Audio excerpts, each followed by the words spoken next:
I folded the thin blanket around my shoulders, trying to ignore how the cold from the concrete floor seeped through my slippers.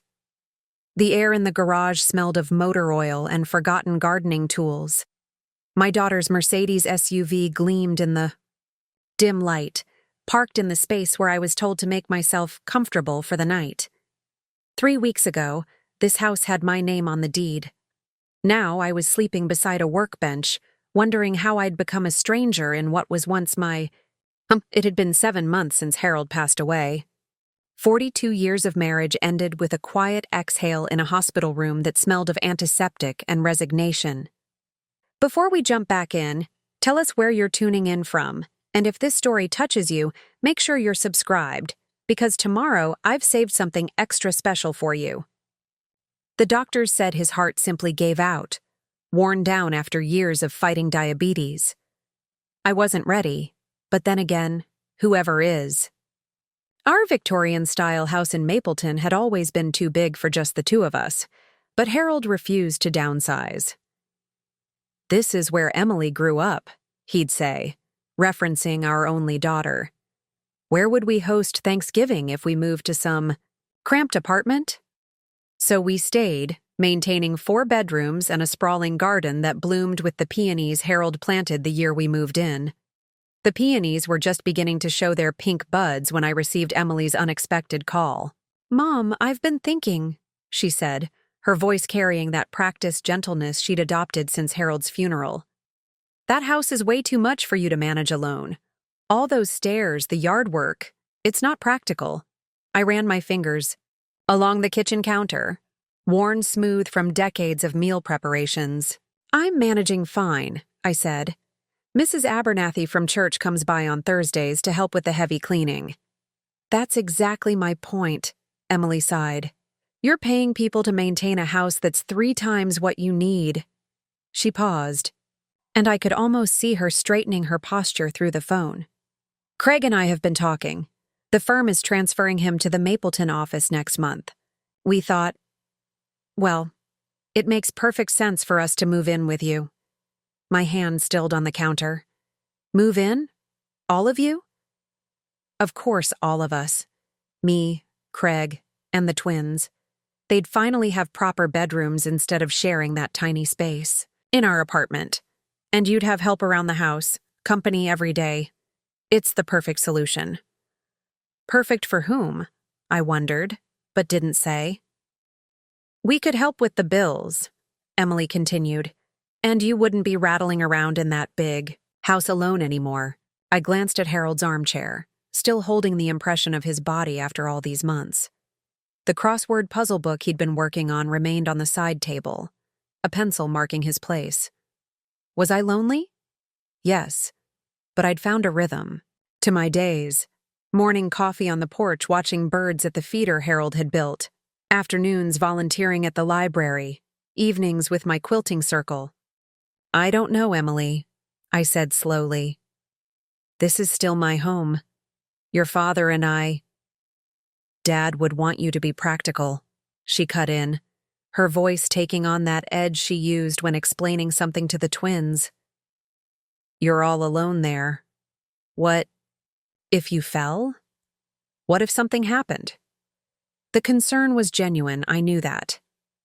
But beneath it lay something else, the slight impatience, the assumption that at 67, I was no longer capable of making my own decisions. "Just think about it," she said before hanging up. "We could help each other out." I did think about it, for 3 days. I thought about evening meals with my grandchildren, about having Emily close again after years of only seeing her on holidays. I thought about the way Harold's eyes would crinkle when he'd say, "Family first, Eleanor. Always family first." So I called her back and said yes. They arrived on a Sunday, their sedan and moving truck filling the driveway. Craig, tall, perpetually rushed, with a Bluetooth device seemingly grafted to his ear, directed the movers with the precision of a battlefield commander. Emily fluttered from room to room, already planning changes. The twins, Zach and Zoe, raced up and down the stairs, claiming bedrooms and closets with the entitled energy of 10-year-olds who'd been told this was now their domain. Mom, Emily said, finding me in the kitchen preparing a welcome dinner.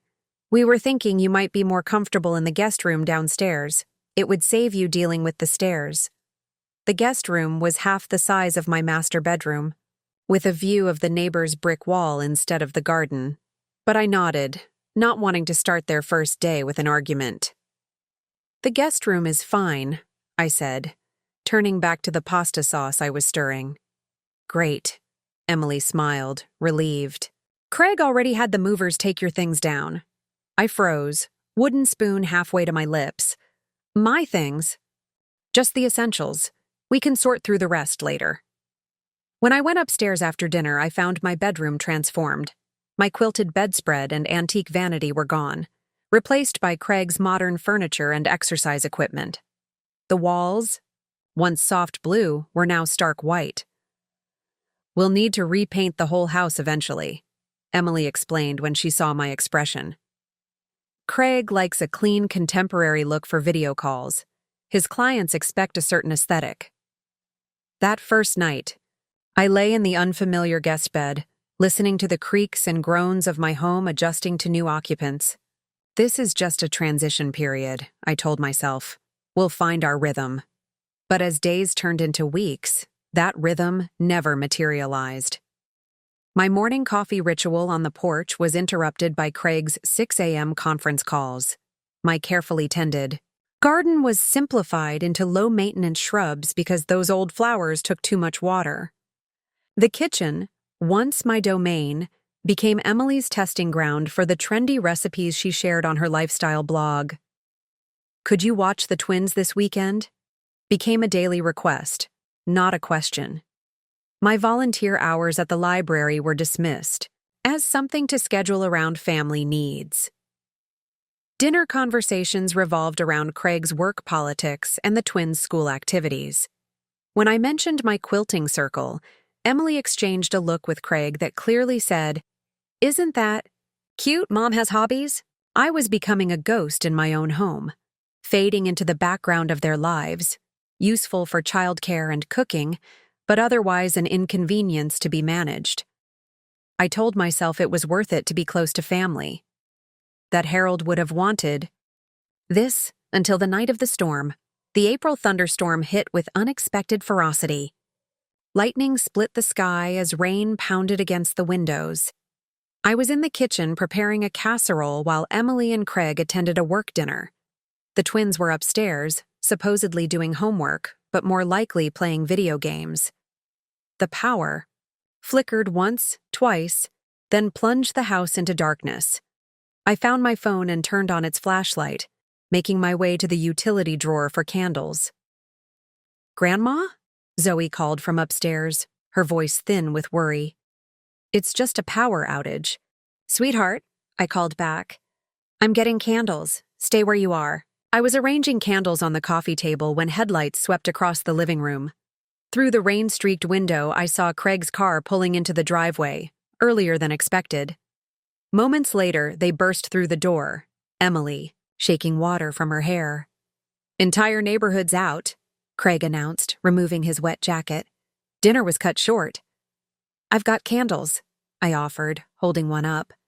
Craig frowned. "Those old things? Fire hazard." He pulled out his phone. "We have the emergency generator in the garage. I'll get it running." The garage. Harold's domain once, now transformed into Craig's home office and storage space. My quilting supplies had been relegated to a single plastic bin in the corner, deemed excessive when they'd needed room for Craig's Peloton. 20 minutes later, lights flickered back on, but only in select areas of the house. "Had to prioritize," Craig explained, returning to the living room. "Home office, our bedroom, the kids' rooms, just enough to keep essentials running until power's restored." I noticed my room remained dark. "What about the guest room?" I asked. Emily and Craig exchanged a glance, that silent communication that always excluded me. "The generator can only handle so much," Craig said with a dismissive wave. "Your room doesn't have anything critical. No computers, no important electronics. Just me," I thought. Preparing and narrating this story took us a lot of time, so if you are enjoying it, subscribe to our channel. It means a lot to us. Now back to the story. It's fine, I said. I'll manage with candles. Craig's phone rang and he stepped away to take the call. Something about work servers being affected by the outage.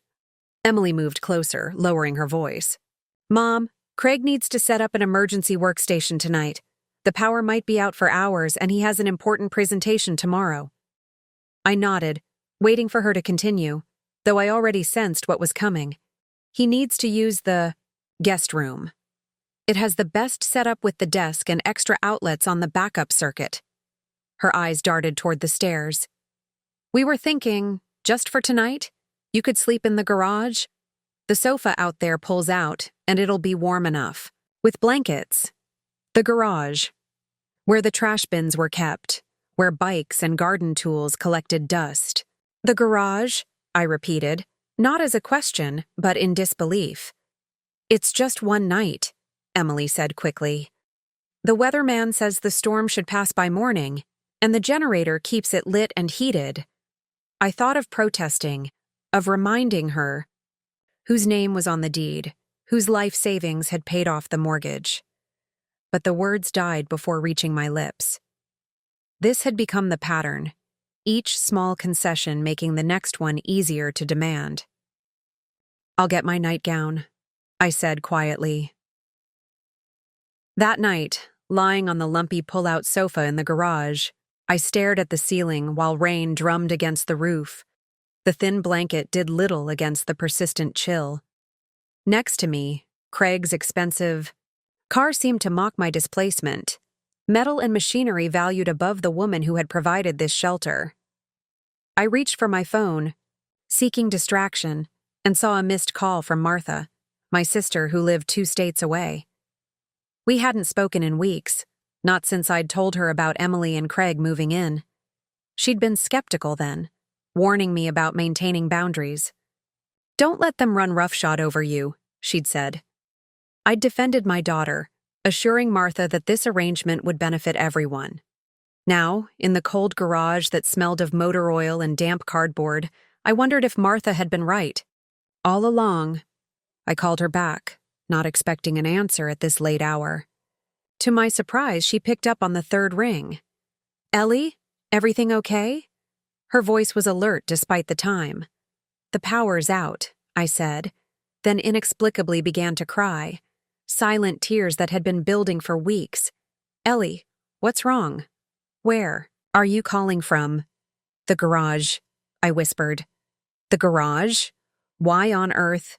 So I told her everything, about how my home had slowly stopped feeling like mine, about the guest room that was no longer mine either, about Craig's dismissiveness and Emily's increasing deference to her husband's wishes, about being useful only for babysitting and cooking, about sleeping on a pull-out sofa among stored Christmas decorations while a storm raged outside.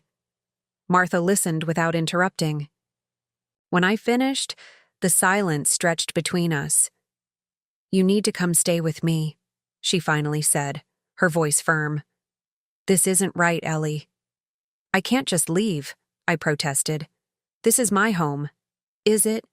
Sounds to me like it's becoming theirs, while you're being pushed into smaller and smaller spaces. She paused. Remember when we were kids and Dad taught us about plants? How sometimes you have to transplant something that's being crowded out? I smiled despite myself. Our father had been an avid gardener, teaching us that even the healthiest plants could wither if overshadowed by more aggressive growth. I have a spare bedroom, Martha continued. Real bedroom, not a garage. Stay with me while you figure things out. You need perspective, Ellie, away from that situation. As if punctuating her words, a fresh gust of wind rattled the garage door. In the main house, warm light glowed from the windows of rooms I was no longer welcome to enter freely. I'll think about it, I promised.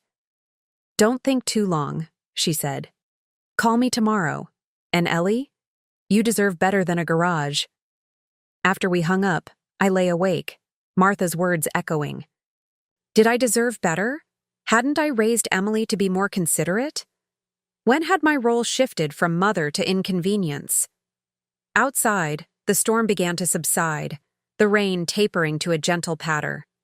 In its wake came an unexpected clarity, and the first stirrings of resolve. Morning arrived with pale sunlight and puddles reflecting a clear sky. The power had been restored sometime during the night, though I hadn't slept enough to notice when. My back ached from the pull-out sofa's metal bar that had pressed against my spine for hours. I folded the blanket neatly, tucked away the sofa, and tried to make myself presentable using the small utility sink in the corner. The house was quiet when I entered through the kitchen door. A note on the counter, written in Emily's looping handwriting. Took the kids to school. Craig at emergency. Office meeting, coffee in the pot. We should be back by dinner. No mention of last night, no acknowledgement of where I'd slept, no apology. I poured myself coffee and moved to the living room, my living room, though it no longer felt that way. The antique clock Harold and I had bought on our 20th anniversary still hung on the wall, somehow surviving the redecoration. Purge. Its steady ticking filled the silent house. Martha's words from last night played in my mind. Did I deserve better? Was it time to step away? I found myself climbing the stairs to the master bedroom, Craig and Emily's room now. The door was ajar, and I hesitated before pushing it open. This had once been my most private space, shared only with Harold. Now I felt like an intruder. The room had been completely transformed. Our old furniture was gone, replaced by a platform bed and minimalist dressers. The walls, once adorned with family photos, now featured abstract prints in muted colors. On what had been Harold's nightstand sat a sleek charging station for Craig's devices. I walked to the closet, my closet, and slid open the door. My clothes had occupied less than a quarter of the space, pushed to one end like an afterthought. Emily's extensive wardrobe dominated, with Craig's suits and casual wear taking up the remainder. Something caught my eye on the high shelf, a familiar wooden box. I reached for it, my heart quickening. Harold's memory box. I'd been looking for it for weeks, assuming it had been packed away somewhere during the move downstairs. I sat on the edge of the bed and opened the box. Inside were the mementos of our life together. Ticket stubs from our first date, the hospital bracelet from when Emily was born, Harold's pocket watch, letters we'd exchanged during his military service, and, most precious of all, our wedding. Rings, which I'd placed together after his funeral. Tears blurred my vision as I lifted his ring, the gold still warm from being held in the box. Why had this been hidden away? This wasn't clutter. This was my life. My history. My phone rang, startling me. Martha, did you sleep in the garage all night? She asked without preamble. Yes, I admitted. The power's back now. And? And what? They're all out for the day. Things will go back to normal. Normal, Martha repeated flatly. Is normal being relegated to the guest room? Is normal having your garden torn up? Is normal sleeping in a garage while they take over the house you and Harold worked your whole lives for? I clutched Harold's ring tighter. They're family, Martha. Family doesn't treat family this way, she said firmly. What would Harold say if he could see you now? The question struck me like a physical blow. Harold, practical, fair-minded Harold, who had taught Emily about respect and consideration, who had worked overtime for years to provide this home, this security. He'd be disappointed, I whispered, the truth of it settling heavily on my shoulders. In you or in them? Martha asked gently. Both, maybe. I looked around the transformed bedroom. I keep making excuses for them, telling myself it's just temporary, that they need time to adjust. And in the meantime, you're sleeping in the, garage. A knock at the front door interrupted our conversation. Someone's here. I'll call you back, I promised. I hurried downstairs, tucking Harold's ring into my pocket. Through the stained glass panels flanking the door, I could see a familiar silhouette. Richard Jensen, our family attorney who had handled Harold's will.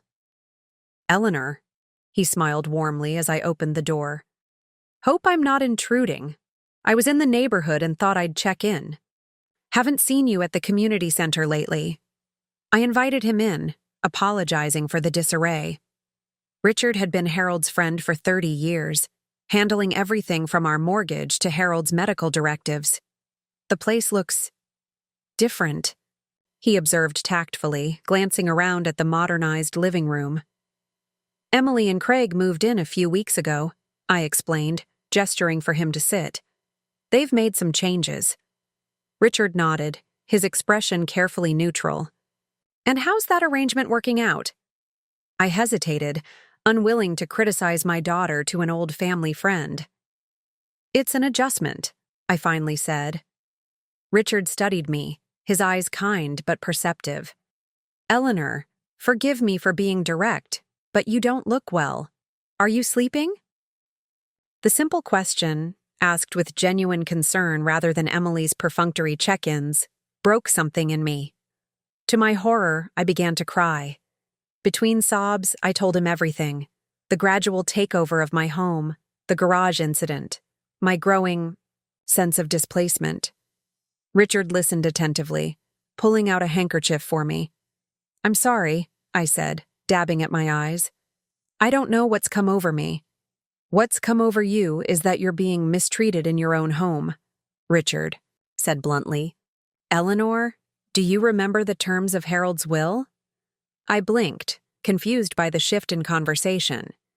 He left everything to me, the house, the accounts. Exactly. Richard leaned forward. This house is legally yours. You didn't gift it to Emily. You simply allowed her family to move in. You have options. I can't evict my own daughter, I protested. No one's suggesting that, Richard assured me. But boundaries need to be established. This is still your home. He pulled out his business card, writing something on the back. This is my cell number. Call me any time if you need advice or support. He paused, choosing his words carefully. And Eleanor, consider what Harold would want for you. He didn't work his whole life so you could be relegated to sleeping in a garage. After Richard left, I sat alone in the living room, turning his card over in my hands. Through the window, I could see the peony bushes Harold had planted, now pruned, back severely to make room for the modern landscaping Craig preferred. My phone rang again. Martha, checking in. Richard Jensen just stopped by, I told her. Good timing, Martha replied. Have you made a decision yet? I closed my eyes, feeling the weight of Harold's ring in my pocket. I think I need to get away for a while, to think. My guest room is ready whenever you are, Martha said. Not the garage, a real room with a real bed and a door that locks. I'll need a few days to pack some things, I said, my voice steadier than I expected. And to make arrangements. Arrangements. For what? I opened my eyes, looking around at what had once been my sanctuary. For the future. My future. The antique clock chimed the hour, its familiar sound a reminder of a time when this house had been filled with love and mutual respect. Harold had always said that respect was earned, but basic dignity was a right. Somewhere along the way, I'd forgotten that lesson. I'll call you tomorrow with my travel plans, I told Martha. And Martha? Thank you. After we hung up, I sat in Harold's old armchair, the one piece of furniture too heavy for Craig to move to the basement. In my pocket, I clutched Harold's wedding ring like a talisman, drawing strength from the memories it held. The decision wasn't just about where I would sleep tonight. It was about reclaiming the dignity I had slowly surrendered, one small concession at a time. The next morning, I woke early with purpose humming in my veins. I'd spent half the night searching for flights to Martha's and making a mental inventory of what to pack. For the first time in weeks, I felt a clarity that had been missing since Harold's passing. I was in the kitchen making toast when Craig appeared, dressed in his running clothes, wireless earbuds already in place. "Morning," he said absently, reaching for the coffee pot. "Power stay on in the garage all night?" "I slept in my room," I replied evenly. "Once the power came back." He nodded, barely listening as he checked his fitness watch. "Emily's taking the kids to their swim lesson after school. We need you to start dinner around 5. We have the Hendersons coming over." The Hendersons. Craig's boss and his wife. I hadn't been told about dinner guests. "Actually," I said, clearing my throat, "I wanted to talk to you and Emily about my plans." Craig glanced up, finally focusing on me. "Plans?" "I'm going to visit Martha for a while. I've booked a flight for Saturday." His brow furrowed. "This Saturday?" "Emily was counting on you to watch the twins while we attend the charity gala." Of course she was. My availability had been assumed, not requested. "I'm sorry about that," I said, not feeling sorry at all. "Martha's been asking me to visit since Harold passed. It's time I went." Craig studied me with narrowed eyes. "How long? Is a while?" "I'm not sure yet. A few weeks at least." He frowned, tapping his watch to pause his workout tracking. "Look, Eleanor, I know things have been transitional, but we're finally settling into a routine here. The kids are adjusting well. This isn't a great time for you to leave."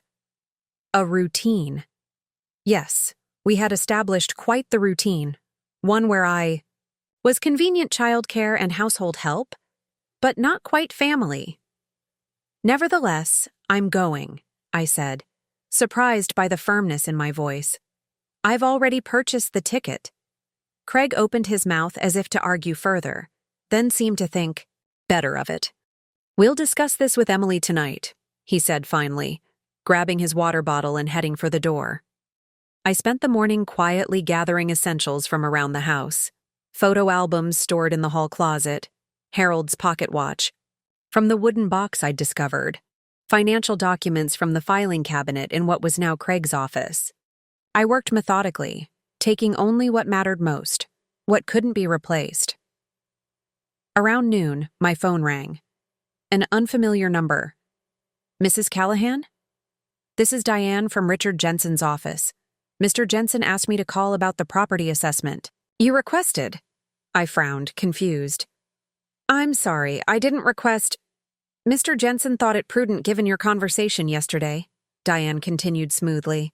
"He's arranged for an appraiser to evaluate your home next week, and he'd like to schedule a follow-up meeting to discuss your options." Understanding dawned slowly. Richard was creating a paper trail, establishing the current value of my home. "Just in case." "Yes, of course," I said, playing along. "That would be very helpful." "Excellent. The appraiser can come Monday morning. Will someone be home to let them in?" Emily and Craig would both be at work, the twins at school. "Yes," I confirmed. "I'll make sure someone is here." After hanging up, I sat on the edge of my bed, turning this new development over in my mind. Richard was being proactive, giving me information and options without pushing me in any particular direction. It felt oddly comforting to have someone looking out for my interests. When Emily returned with the twins that afternoon, I was in the kitchen preparing a marinade for the dinner Craig had instructed me to make. "Mom," she called, dropping her keys on the counter. "Craig says you're planning some trip to Aunt Martha's?" "Yes," I confirmed, meeting her surprised gaze. "I'm leaving Saturday." "This Saturday?" She shook her head. "Mom, we have the charity gala. You promised to watch the kids." "I don't recall promising anything," I said mildly. "And I've already purchased the ticket." Emily's expression shifted from surprise to something harder. "This is very last minute. How long are you planning to be gone?" "I'm not sure yet." She folded her arms. "What about the house? Your room?" "What about it?" I asked. "Well, we were thinking of converting the guest room into a proper home office for Craig now that he's working remotely more often. His company is providing a stipend for home office upgrades. So my room wouldn't even be mine when I returned. Another piece of my home, my life, being repurposed without my input. I see, I said quietly. It's just… Emily sighed, her expression softening slightly. Mom, we're trying to build a life here. Make this place work for all of us. All of us except me, it seemed. Emily, I said carefully, who do you think owns this house? She blinked, taken aback by the question. Well, technically you, I guess. But we've been contributing to the bills, the maintenance. Technically and actually, I corrected gently. This house belongs to me. Your father and I paid off the mortgage 10 years ago. I know that, Mom, she said, an edge of impatience creeping into her voice. But we're family. We're helping each other out, remember? That was the whole point of this arrangement. Was it? Because from where I stood, the helping seemed rather one-sided. An arrangement suggests mutual agreement, I noted. Being told to sleep in the garage wasn't something I agreed to. Emily had the grace to look embarrassed. That was one night during an emergency. Craig needed… I understand what Craig needed, I interrupted. I'm less clear on when my needs became secondary in my own home. The kitchen fell silent. Through the window, I could see the twins on the swing set that Craig had installed where my herb garden used to be. Emily's phone chimed with a text. She glanced at it, then back at me. We'll talk more about this later, okay? I need to help the kids with homework before the Hendersons arrive. She left without waiting for my response, leaving me alone with the dinner preparations and the churning thoughts in my head. That evening, dinner with the Hendersons was a masterclass in forced politeness. I served the meal I'd prepared, smiled at appropriate moments, and listened as Craig regaled his boss with stories of his successful client acquisitions. We're so lucky Eleanor was willing to share her beautiful home with us, Craig said at one point, raising his wine glass in my direction. It's given us the chance to put down roots in a great neighborhood, great school district. Mr. Henderson nodded approvingly. Intergenerational living is making a comeback. Smart financial decision, too, keeping the property in the family. Absolutely, Craig agreed, his smile not quite reaching his eyes as he looked at me. One big happy family under one roof. I maintained my pleasant expression, though inside I felt a flash of something unfamiliar. Anger, perhaps, or simply the recognition of the vast gulf between Craig's public narrative and our private reality. After the Hendersons left, I retreated to my room, packing quietly while the rest of the household settled for the night. Through the ceiling, I could hear the muffled sounds of Emily and Craig talking, their voices rising and falling in what sounded like disagreement. My phone buzzed. With a text from Martha. Flight still on for Saturday? Yes, I typed back. Arriving at 2:15. Good, she responded. I've been thinking about what you told me. Remember that Eleanor who taught high school English for 30 years? Who stood up to the school board when they tried to ban those books? I think that Eleanor needs to come back. I smiled at the memory.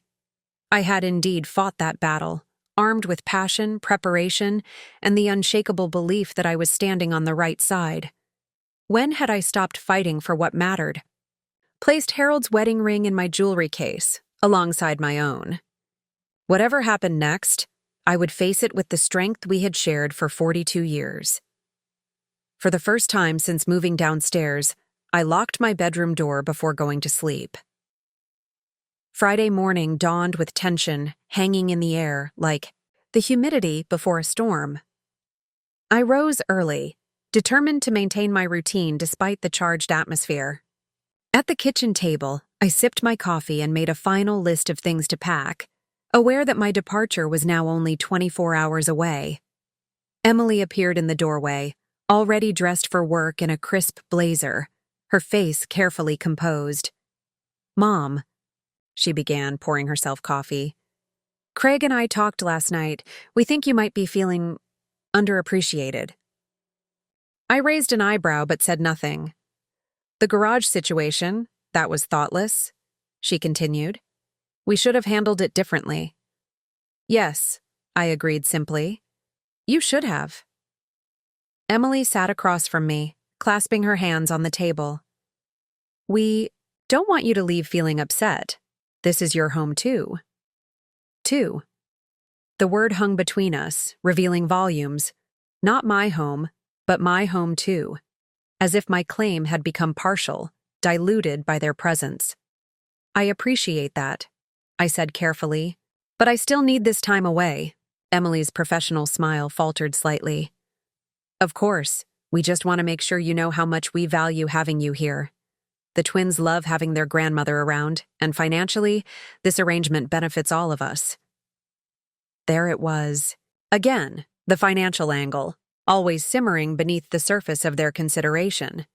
Emily, I said, setting down my cup, when you suggested moving in, what exactly did you envision? She blinked, seemingly caught off guard by the directness of my question. Well, a multi-generational household. Support for everyone. You wouldn't be alone. We'd have more space. The kids would have their grandmother close by. And my role in this arrangement? Your role? She frowned slightly. Your family, Mom. There's no role.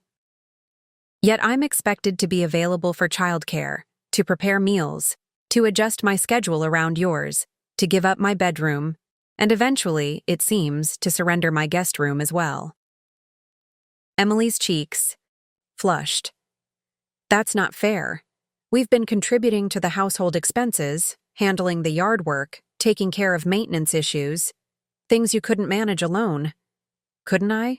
I asked mildly. I managed for 7 months after your father died. The lawn was mowed, the bills were paid, the house was maintained. But for how long? This house is too big, too expensive for one person on a teacher's pension. I studied my daughter's face, the face I'd cherished from the moment she was born. When had she started seeing me as a burden rather than a person with agency and dignity? The house is paid for, I reminded her gently. The property taxes and utilities are well within my means. Your father made sure of that. Emily shifted uncomfortably.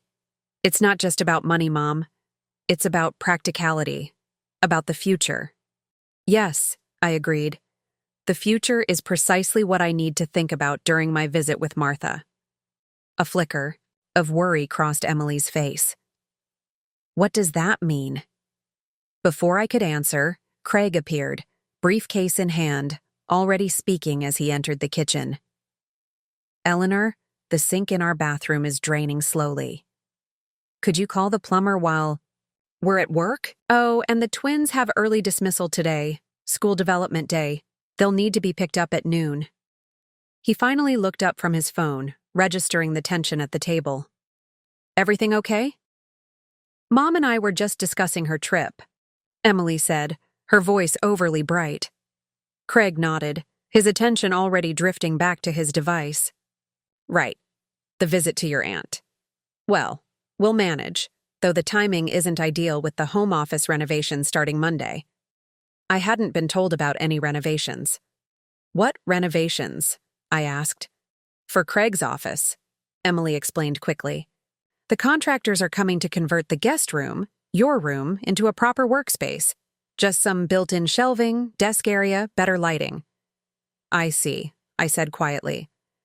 And where will I sleep when I return? Emily and Craig exchanged a glance, that now familiar silent communication that excluded me. We thought you might be comfortable in the den, Craig offered. It's cozy, private, and we could get one of those high-end sleeper sofas. The den. A windowless interior room used primarily for storage, with no closet and barely enough space for a desk, let alone a bed. I appreciate you making these plans, I said, keeping my voice level. But I would prefer to be consulted about changes to my bedroom. Craig checked his watch impatiently. Eleanor, I understand you're attached to the house, but practically speaking, we're using the space more efficiently now. The guest room sits empty most of the time, while I need a dedicated office for my work. It's not empty, I pointed out. I sleep there. You know what I mean? He said dismissively. Look, we can discuss this when you get back from your trip. The contractors can't reschedule. We've been on their waiting list for weeks. Weeks? They'd been planning this for weeks without mentioning it to me. I see, I said again, rising from the table. Well, I should finish packing. As I turned to leave, Craig called after me. Don't forget about the twins' early dismissal today. In my room, soon not to be my room at all, I sat on the edge of the bed, hands trembling slightly. The renovation revelation was the final confirmation of what I'd suspected. My presence in this house was becoming increasingly provisional, my comfort and preferences secondary to their plans. I called Martha, needing to hear a voice that valued me. They're renovating my bedroom while I'm gone, I told her after explaining the morning's conversation, converting it to an office. Martha's outrage was immediate and validating. Without asking you? In your own house? Apparently, they've been planning it for weeks. Ellie, Martha said firmly, this has gone beyond taking advantage. This is erasure. They're systematically removing your presence from your own home. The word, erasure, struck me with its accuracy. Each changed room, each displaced possession, each decision made without my input was slowly erasing my existence from the space Harold and I had built together. I opened my suitcase, no longer packing, for a visit but something more permanent. Into it went Harold's watch and our wedding rings, the photo albums I'd gathered, and the important documents I'd collected from around the house. At noon, I drove to the school to pick up the twins as promised. They chattered happily in the back seat, about their weekend plans, oblivious to the undercurrents swirling through the household. Grandma, Zoe asked suddenly, is it true you're going away tomorrow? Yes, I confirmed. I'm visiting your great-aunt Martha for a while. But you're coming back, right? Zach looked up from his handheld game. Dad said you might stay with Aunt Martha for a long time. I glanced in the rearview mirror, catching his concerned expression. Despite everything, I loved these children. They weren't to blame for their parents' actions. I'm not sure how long I'll be gone, I answered honestly. But I'll always be your grandmother, no matter where I am. Back at the house, I helped them with lunch, then suggested they play outside while I made some calls. They raced to the backyard, and I settled at the kitchen table with my phone. First, I called Richard Jensen. Eleanor, he greeted me warmly. I understand from Diane you've agreed to the property assessment on Monday. Yes, though I won't be here. I'm visiting my sister for a while. I see, he said thoughtfully. Is there something specific prompting this visit? I hesitated, then told him about the renovation plans, the garage incident, and the growing feeling of displacement.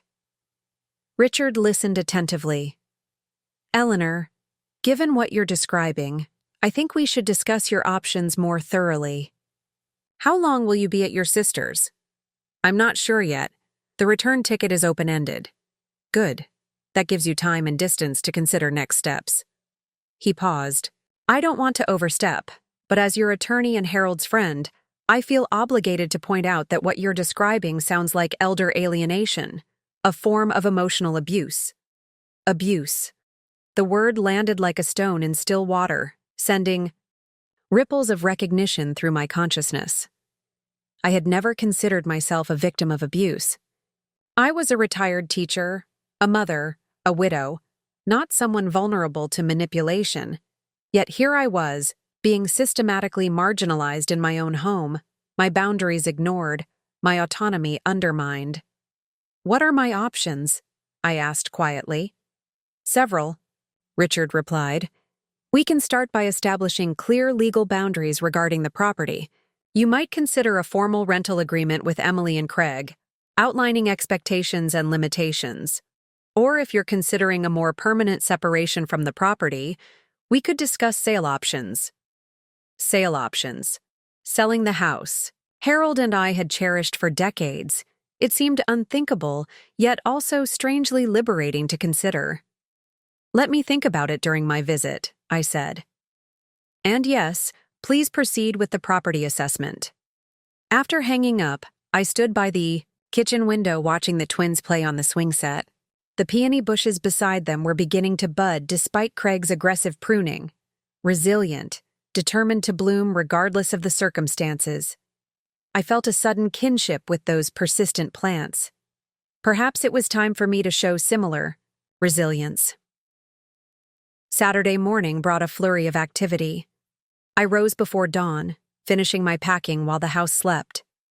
My flight wasn't until noon, but I wanted these final hours of quiet to say goodbye to the home that had sheltered so many memories. I walked through each room slowly, touching door frames and windowsills, remembering. Here, in the dining room, we'd celebrated Emily's college acceptance.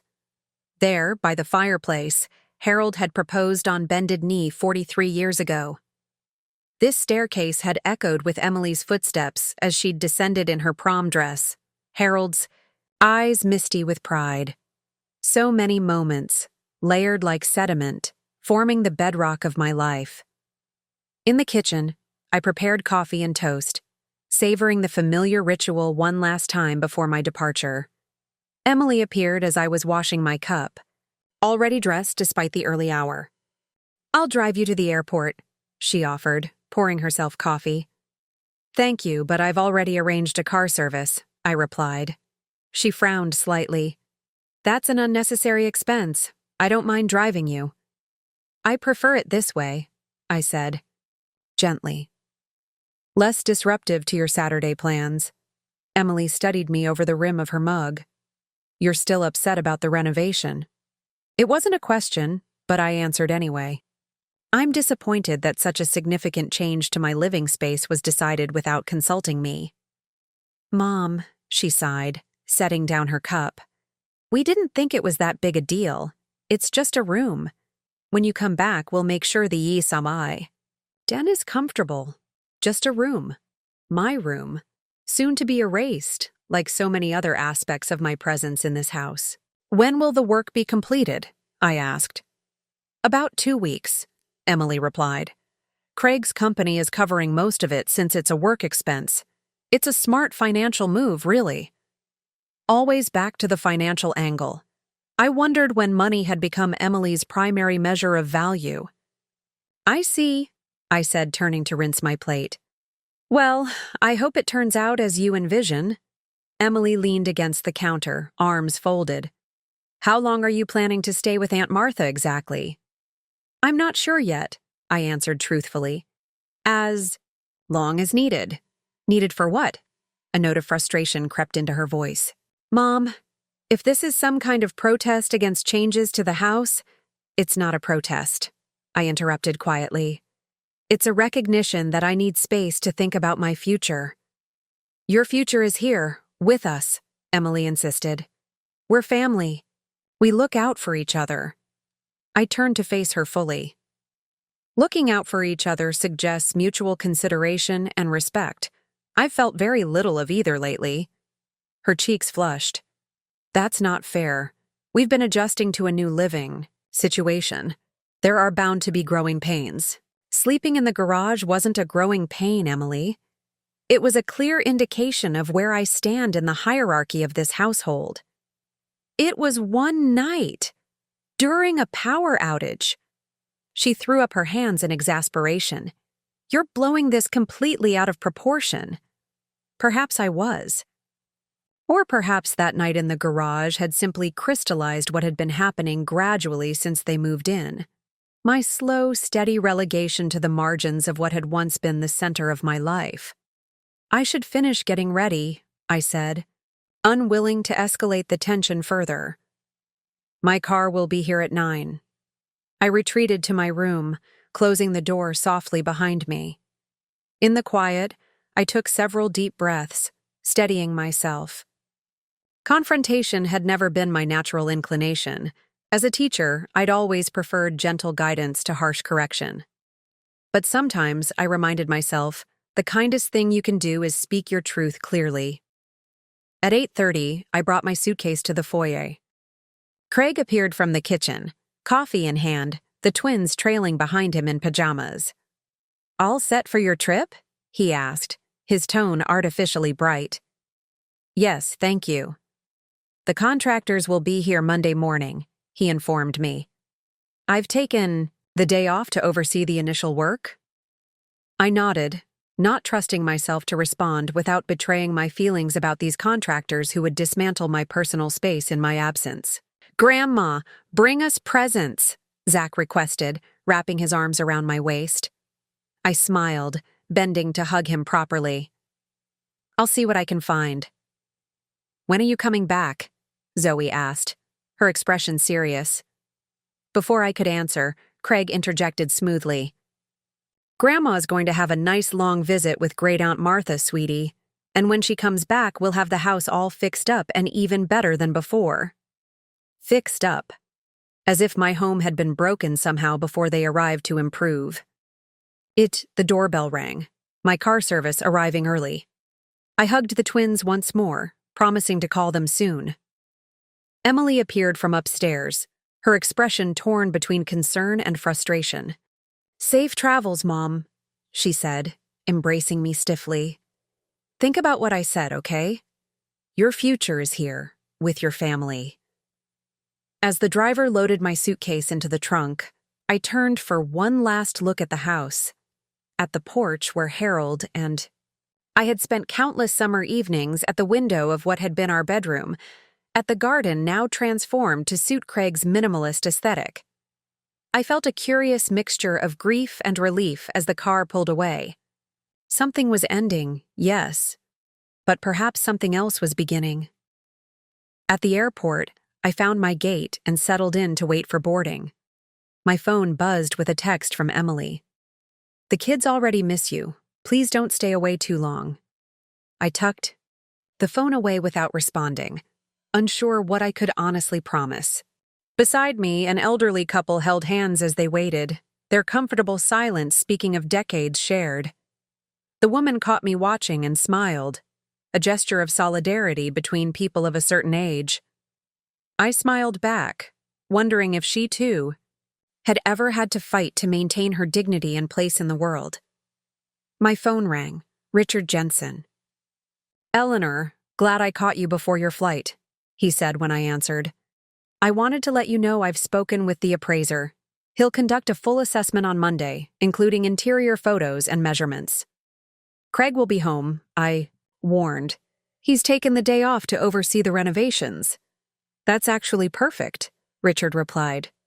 The appraiser can explain that he needs documentation of the property in its current state before any modifications. It's standard procedure for insurance purposes. I felt a small surge of satisfaction at the thought of Craig's renovations being temporarily interrupted by a process he couldn't control. Also, Richard continued, I've prepared some preliminary documents for you to review during your stay with Martha. Options for formalizing your living arrangement with Emily and Craig, should you decide to return. And if I decide not to return? I asked, the question emerging before I'd fully formed it in my mind. Richard's voice softened. Then we have options for that scenario as well. But there's no rush to decide anything, Eleanor. Take this time to consider what you truly want for your future. My future. Everyone seemed concerned about it, Emily insisting it was with them, Richard presenting options, Martha offering sanctuary. Yet for the first time since Harold's death, I felt the stirrings of genuine agency. My future was not something to be decided for me, but by me. Thank you, Richard, I said sincerely. For everything. After we hung up, I sat quietly, watching travelers hurry past. Families with young children, business people with rolling briefcases, elderly couples moving at their own unhurried pace, each with their own destination, their own purpose. The boarding announcement came, and I gathered my carry-on, joining the line of passengers. As I handed my boarding pass to the gate agent, I felt a curious sense of crossing a threshold, not just from one physical location to another, but from one chapter of my life to the next. The plane taxied down the runway, gathering speed until the familiar weight of acceleration pressed me back against my seat. Then, suddenly, we were airborne, the ground falling away beneath us. I watched through the window as my hometown grew smaller, the neighborhoods becoming abstract patterns, the streets mere lines connecting dots.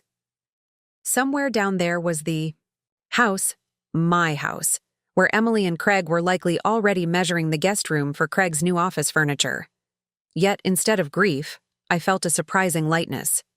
For the first time in months, I was moving toward something of my own choosing, rather than adapting to someone else's decisions. That alone felt like a victory. Martha was waiting at the arrival gate, her silver hair styled in the practical bob she'd worn for decades. Unlike me, Martha had never married, building her life around a successful career in library science and a wide circle of devoted friends. Her independence had once seemed almost lonely to me. Now it looked like freedom. "There you are," she called, enveloping me in a warm hug that smelled of her signature lavender perfume. "Let me look at you." She held me at arm's length, her keen eyes assessing. "You've lost weight, and you look tired, Ellie. Really tired." "It's been a difficult few weeks," I admitted. Martha nodded, taking my carry-on. "Well, you're here now, and we're going to figure this out together." The drive to Martha's home took us through tree-lined streets in a well-established neighborhood of modestly sized but meticulously maintained houses. Unlike the sprawling Victorian I shared with Emily. And Craig, Martha's two-bedroom craftsman bungalow was compact and purposeful, much like my sister herself. "Home, sweet home," she announced, pulling into the driveway. "Not as grand as your place, but every inch is mine, and no one tells me where I can sleep." Inside, the house was exactly as I remembered from my last visit 3 years ago. Bookshelves lining the walls, comfortable furniture arranged for conversation rather than to impress, family photos displayed alongside mementos from Martha's travels. "Your room's all ready," she said, leading me down the hallway. "Fresh sheets, clean towels, and most importantly, a door that locks." The guest room was small but charming, with a bay window overlooking Martha's garden. A quilt I'd made for her, birthday decades ago, covered the bed. On the nightstand sat a framed photo of Martha, Harold, and me at Emily's college graduation. "It's perfect," I said, my voice catching unexpectedly. "Thank you." Martha squeezed my shoulder. "Get settled in. Rest if you need to. I'll make us some lunch, and then, only if you're up for it, we can talk about what's been going on." Left. Alone, I unpacked slowly, placing Harold's watch and our wedding rings on the nightstand next to the graduation photo. Together, these objects formed a small shrine to the life I'd left behind. Temporarily or permanently, I still wasn't sure. I lay down on the bed, intending just to rest for a moment, but exhaustion pulled me under almost immediately. When I woke, the light had shifted, afternoon sun streaming through the bay window at a different angle. I'd been asleep for nearly 3 hours. The house was quiet as I made my way to the kitchen, where I found a note from Martha. "Gone to pick up dinner. Back by 5. Help yourself to tea. M." I put the kettle on and wandered into Martha's living room, taking in the wall of family photos. One caught my eye, a faded color snapshot of our parents standing in front of our childhood home, arms around each other. Dad wearing his Sunday suit, Mom in her favorite blue dress, both smiling with uncomplicated happiness. They knew how to make a home, didn't they? Martha's voice came from behind me. I turned to find her in the doorway carrying takeout bags. "Yes," I agreed, feeling a lump form in my throat. They did. Over dinner, Martha's favorite Thai food, spicy and flavorful, we caught up on lighter topics. Mutual friends, Martha's book club, the community garden she'd helped establish.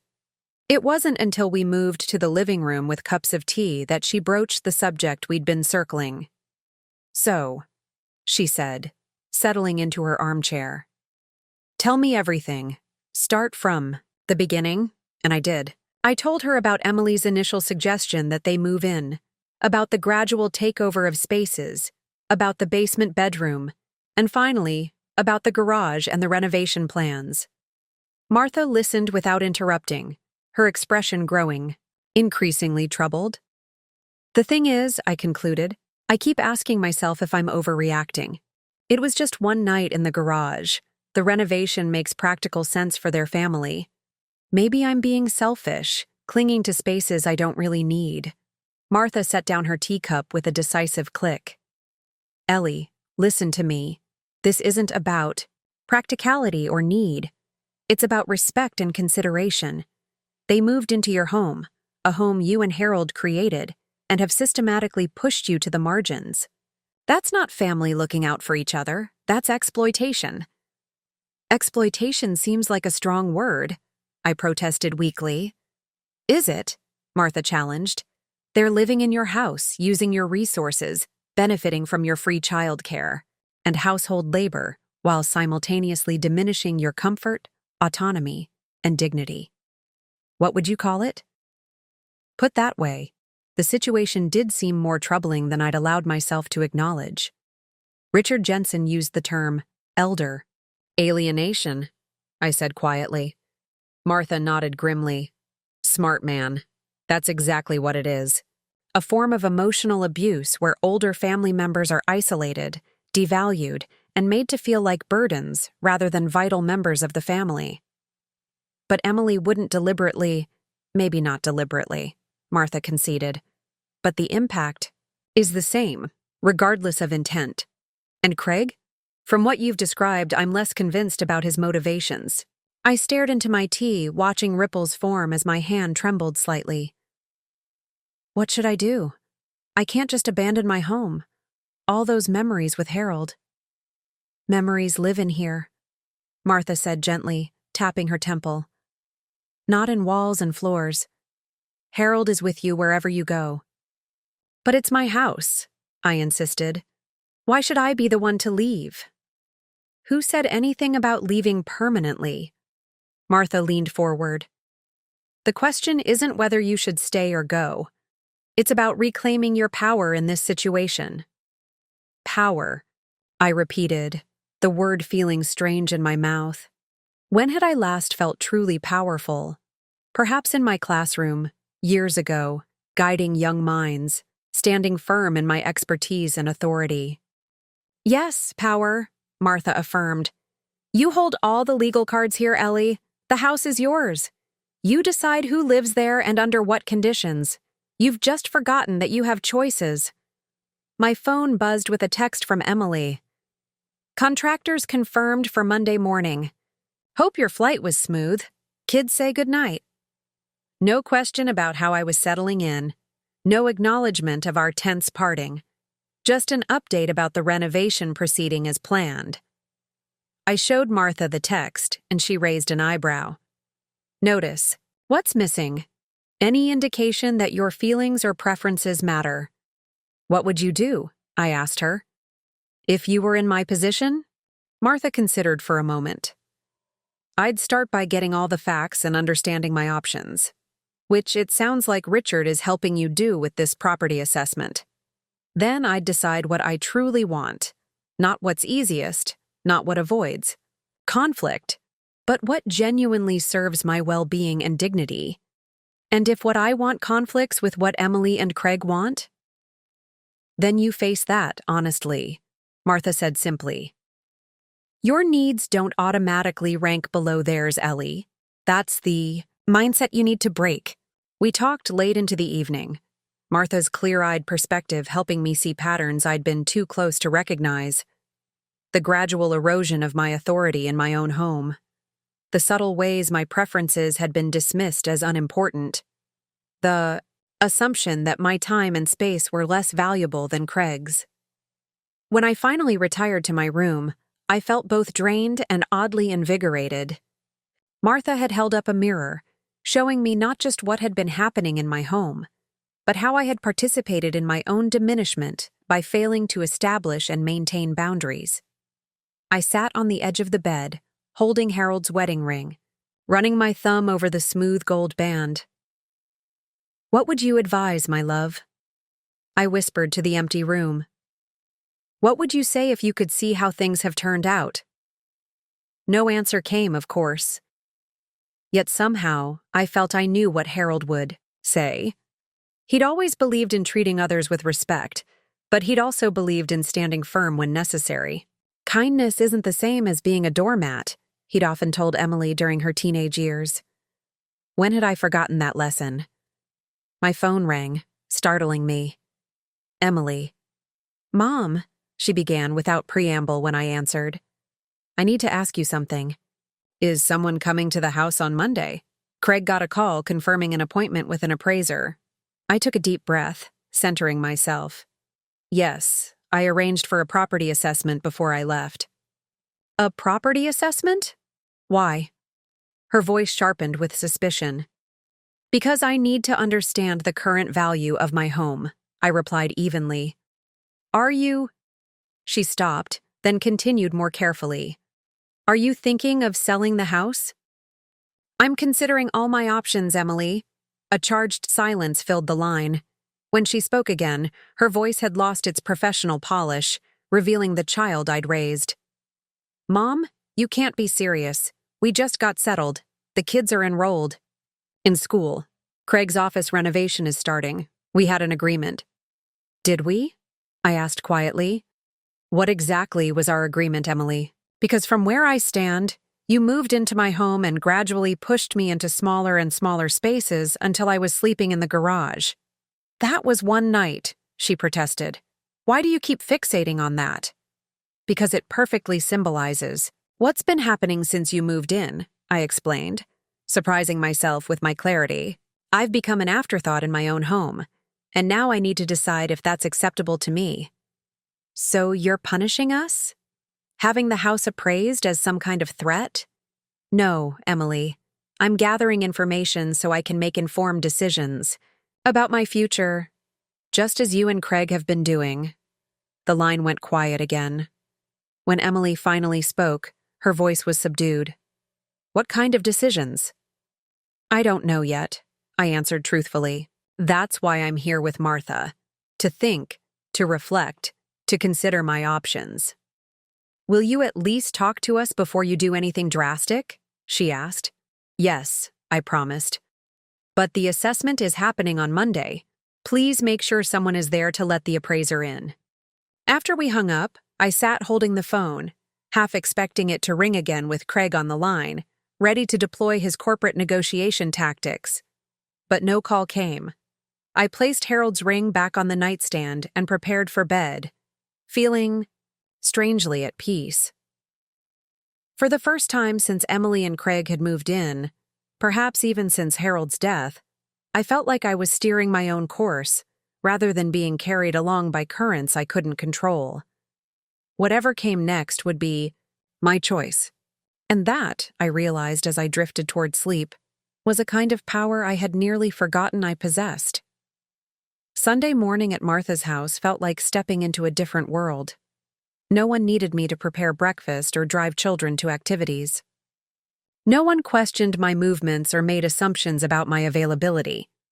The silence wasn't lonely but peaceful, a space to think, to breathe, to remember who I was before I became merely Emily's mother, or the grandmother who lives downstairs. Martha and I attended her church, where I was welcomed warmly by her friends. Afterward, we browsed a farmer's market, selecting fresh vegetables and artisan bread for dinner. Simple pleasures, yet they filled me with a contentment I hadn't experienced in months. You seem lighter today, Martha observed as we sat on her patio that afternoon, watching birds visit her feeders. I feel lighter, I admitted.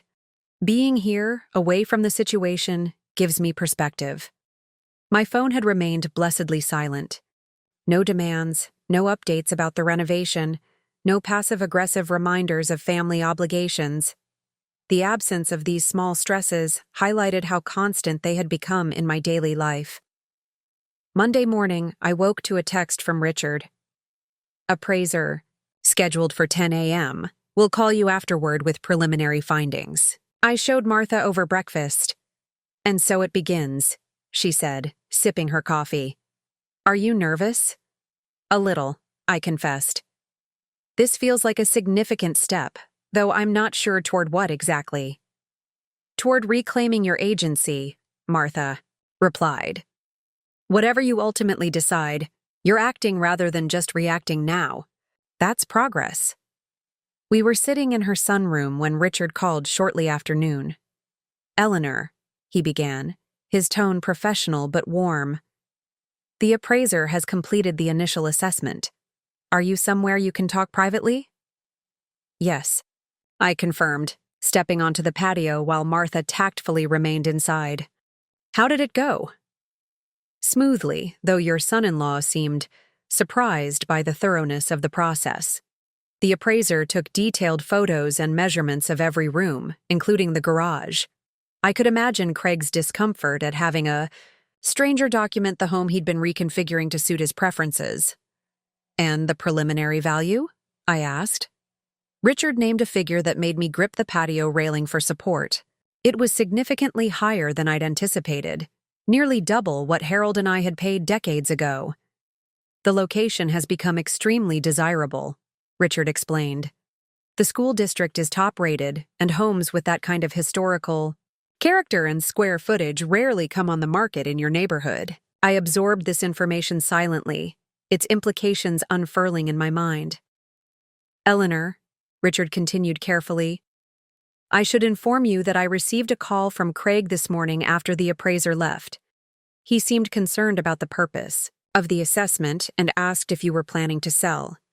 What did you tell him? That I was acting on your instructions and any questions about your intentions should be directed to you. Richard paused. He mentioned that they've already begun. The renovation of your bedroom. Contractors arrived this morning, so they had proceeded with transforming my space, despite my obvious reservations. The final erasure of my presence was underway. I see, I said, my voice steadier than I expected.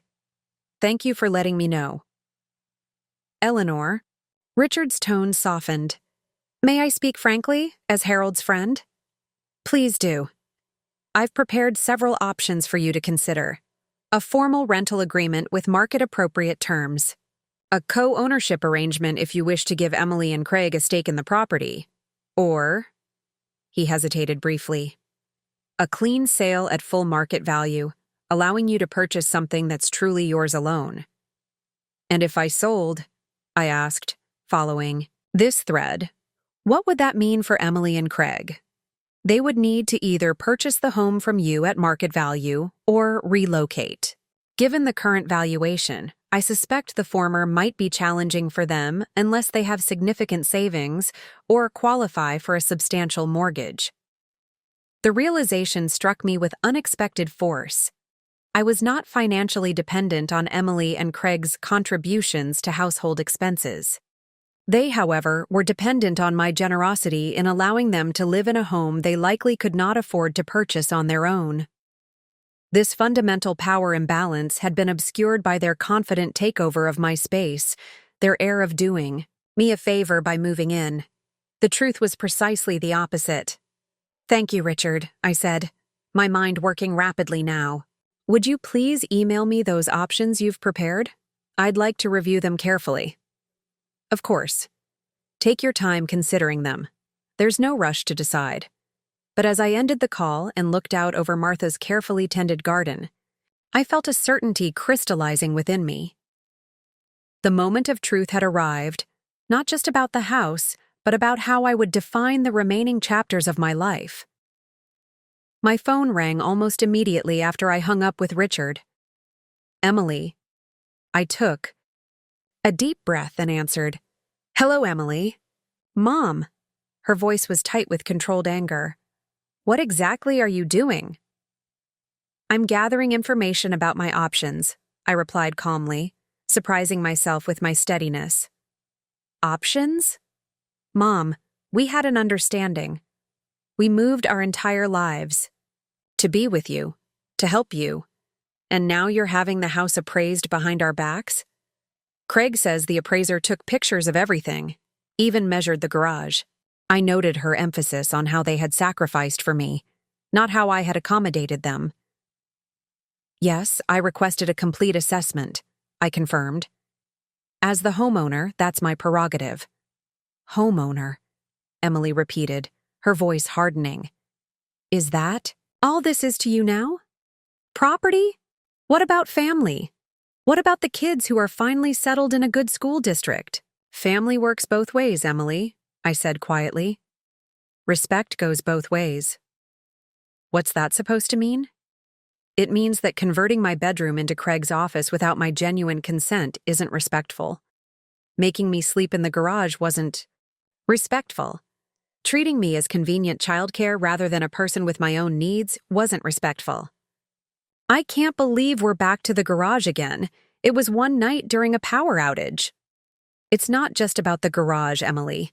It's about a pattern of behavior that has made me feel unwelcome and unvalued in my own home. The line went quiet, for a moment.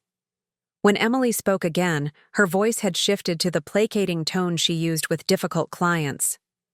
Mom, I understand you're upset. Maybe we moved too quickly with some changes. But this house is big enough for all of us if we communicate better. Why don't you come home so we can discuss this as a family? Home. The word hung between us, its meaning contested. I need more time with Martha, I said. And I need you and Craig to understand that any discussions about the future will need to acknowledge that the house is legally mine. Any arrangements moving forward will reflect that reality. So this is a power play, Emily said, her professional veneer cracking. Teaching us a lesson because you felt slighted. No, Emily. This is me reclaiming my dignity and establishing boundaries that should have existed from the beginning. And what about our needs? The kids' needs? Craig's job depends on having a proper home office. We've already started the renovation. You started it knowing I objected, I pointed out. That was your choice. Another silence fell, heavier than before. What do you want, Mom? Emily finally asked, her voice smaller now. Just tell me what you want. It was the first time since they'd moved in that anyone had asked me that question. I want to be treated with respect in my own home, I said simply, and I'm prepared to make difficult decisions to ensure that happens. Are you threatening to sell the house? The fear in her voice was palpable now. I'm considering all my options, I repeated. Richard is sending me some documents to review. Once I've made my decision, we'll talk again. Mom, please. I need to go now, Emily. Give the twins my love. I ended the call and stood motionless in Martha's garden, my heart racing despite my outward calm. For the first time in our relationship, I had set a boundary with my daughter that I refused to let her cross, and it felt both terrifying and necessary. The week at Martha's unfolded with quiet purpose. Each day I reviewed the options Richard had sent, weighing practical considerations against emotional attachments. Martha offered insights without pushing any particular outcome, respecting my need to reach my own conclusions. Meanwhile, my phone buzzed with increasingly urgent messages from both Emily and Craig. Emily's alternated between appeals to family loyalty and thinly veiled guilt trips about the twins missing me. Craig's were more direct, citing the financial strain of maintaining two households and suggesting a business-minded compromise to resolve the situation.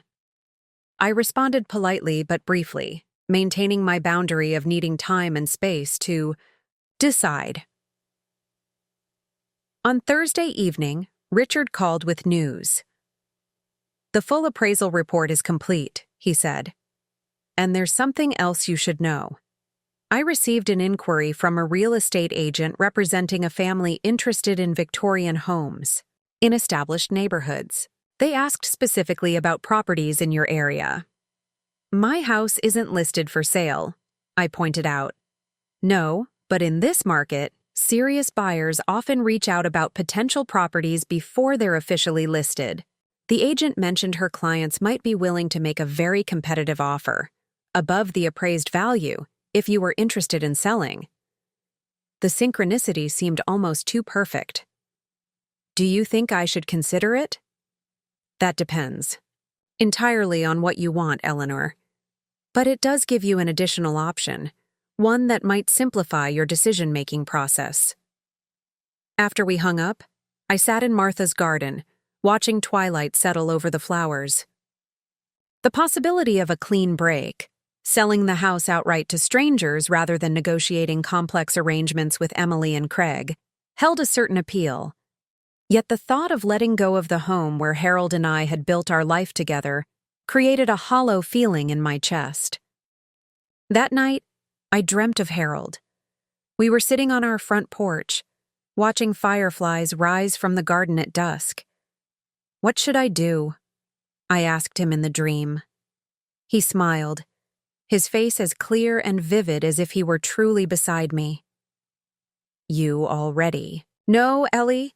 You just need the courage to do it." I woke with tears on my cheeks but clarity in my mind. By morning, I had made my decision. "I need to go back," I told Martha over breakfast. "Not to stay, but to face them directly. This needs to be done in person." Martha studied me carefully. "You've decided then?" "Yes," I said, surprised by the steadiness in my voice. "I know what I need to do." I called Richard and outlined my plan. He listened without interruption, then said simply, "I'll make the arrangements. When do you want to return?" "Tomorrow," I answered. "It's time to end this limbo." I texted Emily that evening, "Coming home tomorrow afternoon. Please have everyone there. We need to talk." Her reply came instantly. "Thank God. The kids will be so happy. We've missed you." No mention of the appraiser, the renovation, or our previous tense conversation. Just relief that the disruption to their plans was apparently ending. Little did they know that I was returning not as the accommodating mother and grandmother they had come to take for granted, but as a woman who had rediscovered her voice and was prepared to use it. The taxi from the airport wound through familiar streets, each turn bringing me closer to the confrontation I had carefully planned. As we rounded the final corner, the Victorian came into view, still imposing, still beautiful, but no longer the only home I could imagine for myself. Emily was waiting on the porch, arms crossed against the spring chill. She rushed forward as I exited the taxi, embracing me with what seemed like genuine relief.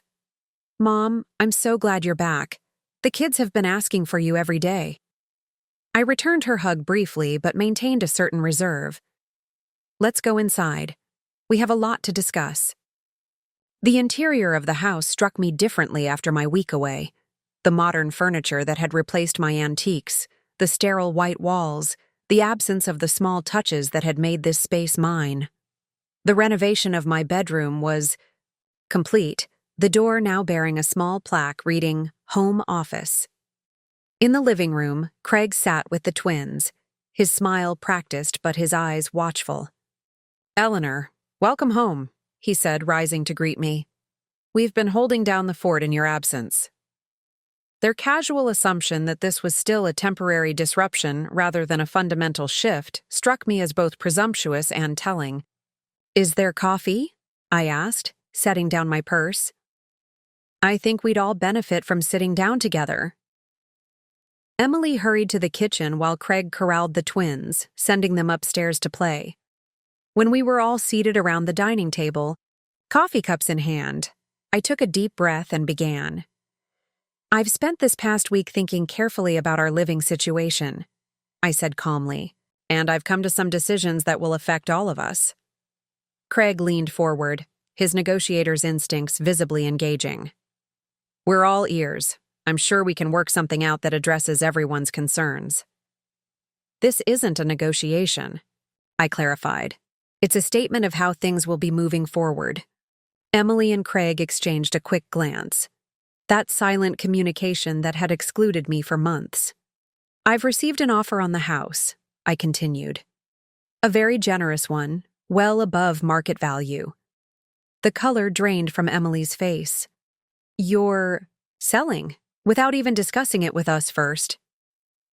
"I'm considering it," I replied. "But I have another option to propose." I removed a folder from my purse, the documents Richard had prepared, outlining my terms clearly and concisely. "I'm prepared to sell the house to you and Craig at 20% below the appraised value," I said, sliding the papers across the table. It's still a substantial sum, but it would give you the opportunity to own this home if that's what you truly want. Craig reached for the papers, scanning them quickly, his expression shifting from confidence to disbelief. This figure, he began, then stopped abruptly. Even with your generous discount, this is significantly more than we can afford. I thought that might be the case, I said evenly. Which brings us to option 2. I slid another document across the table. A formal rental agreement, market rate rent, clearly defined spaces, and mutual expectations regarding privacy and shared areas. Emily stared at the paper as if it might bite her. Rent? In our home? My home, I corrected gently but firmly. Which I'm willing to share, with you under appropriate conditions. This is ridiculous, Craig said, his corporate polish cracking. We're family, not tenants. Family respects boundaries, I replied. Family doesn't relegate someone to sleeping in the garage. Family doesn't convert rooms without consent. I can't believe you're still fixated on one night in the garage, Emily interjected, her voice rising. After everything we've done for you. I looked at my daughter, really looked at her, and saw not just the woman she'd become but the child I'd raised. Somewhere along the way, she'd lost sight of the values Harold and I had tried to instill. Emily, I said softly, what exactly do you think you've done for me? The question hung in the air, unanswerable, because the honest response would reveal too much about how they viewed me, as a financial asset rather than a person deserving of consideration. If neither of these options is acceptable, I continued when no answer came, I'll proceed with the third option. I'll sell the house to the interested buyers and use the proceeds to establish my own living arrangement elsewhere. You'd just leave? Emily's voice cracked. Leave the house Dad loved? Leave us? Your father loved this house because it sheltered our family, I said, feeling a surprising calm, but he would never have valued it above my dignity or happiness. I stood, gathering my purse. I'm going to stay with Martha for another week while you consider these options. When I return, I'll need your decision. Mom, wait, Emily began, but I held up my hand. I've spent decades putting everyone else's needs before my own, I said. I'm not doing that anymore. I deserve better than a garage, better than being an afterthought in my own home. And surprisingly, at 67, I've discovered I'm not too old to start over if that's what's required. As I walked out the door, toward the waiting taxi, I felt neither triumph nor sorrow, just the quiet certainty that whatever they decided, I would be all right. My future was my own again, the path forward determined not by others' expectations, but by my own sense of worth. The call that changed the ownership of their home hadn't been a single conversation, but rather the accumulation of moments when I'd finally found the courage to value myself. Up next, you've got 2 more standout stories right on your screen. If this one hit the mark, you won't want to pass these up. Just click and check them out. And don't forget to subscribe and turn on the notification bell so you don't miss any upload from us.